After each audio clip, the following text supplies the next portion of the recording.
Politically Liberal California Rejects Affirmative Action. By Janie H. A. Reesterday. 1 of 2.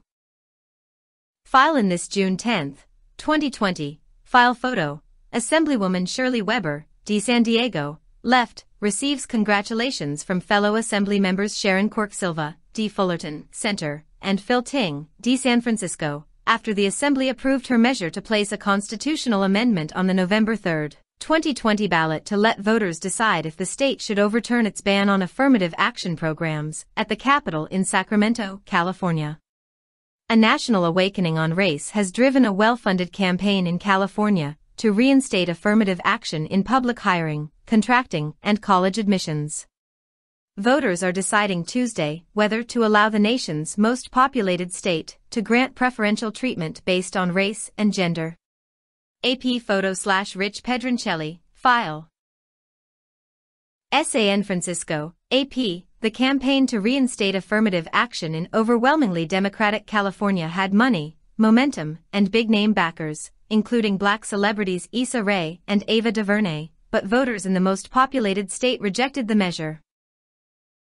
Supporters of Proposition 16 signaled before Election Day that the race would be tight, saying they didn't have enough time to sway voters on the touchy topic of government granting preferences in public hiring, contracting, and college admissions based on race, ethnicity, or gender even during a national reckoning on race. Advertisement. The measure was passing in Los Angeles and 5 San Francisco Bay Area counties that are liberal and losing everywhere else. With more than 11 million votes tallied, 56% opposed Proposition 16 as of Wednesday. James Taylor, a political science professor at the University of San Francisco, said the proposition suffered from several factors: the coronavirus pandemic and racial justice protests that have left voters stressed and uncertain, the lack of a high-profile champion such as Democratic vice presidential nominee Kamala Harris, and younger voters who may not know much about the issue. Then again, the vote is in keeping with a state that has welcomed cheap labor of all colors, but then demanded they go back when no longer needed, Taylor said. California was founded as a free state, but sanctioned ownership of black people. It's both a liberal bastion, but it's also a place where you had Los Angeles burning in 1965, and the Black Panther Party founded out of frustration in Oakland, Taylor said. That duality and that duplicity is part of the character of California.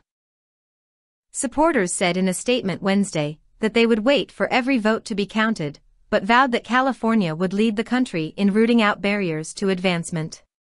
The campaign acknowledged needing to enlist more champions in the fight against structural racism and gender discrimination. Democratic lawmakers placed Proposition 16 on the ballot in June following the death of George Floyd, a black man, by Minneapolis police, and the nationwide protests that followed. They pointed to his death as evidence of the barriers that hold back black Americans and other people of color.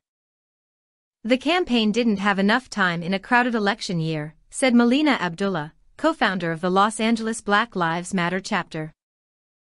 I also think that there's a lot of conversation that needs to be had among folks who should be allies on this, Abdullah said. We were able to pull many leading Asian voices, but there's a narrative for a long time that Asians would lose, so we just have to do more solidarity work there. Advertisement. Lawmakers figured the time was right with an electorate that is less Republican and more diverse than in 1996, when California voters banned affirmative action through a ballot measure pushed by then-Gov. Pete Wilson, a Republican. Today, Latinos make up 39% of the state's population, followed by white people at nearly 37%. Asian Americans are almost 17%, and African Americans make up less than 7%. Lanhee Chen, a fellow at the conservative Hoover Institution at Stanford University, was blown away by the resounding defeat of the measure given widespread backing from establishment institutions and the state's liberal politics. I think it was doing well with white college-educated liberals and, you would have found that's pretty much it. Asians were deeply divided, probably deeply strongly against it, and Latino and African American voters were relatively indifferent, he said. Supporters raised $31 million and included chambers of commerce, tech companies, sports teams, and Democratic leaders, who said affirmative action programs are critical to undoing generations of systemic racism and sexism.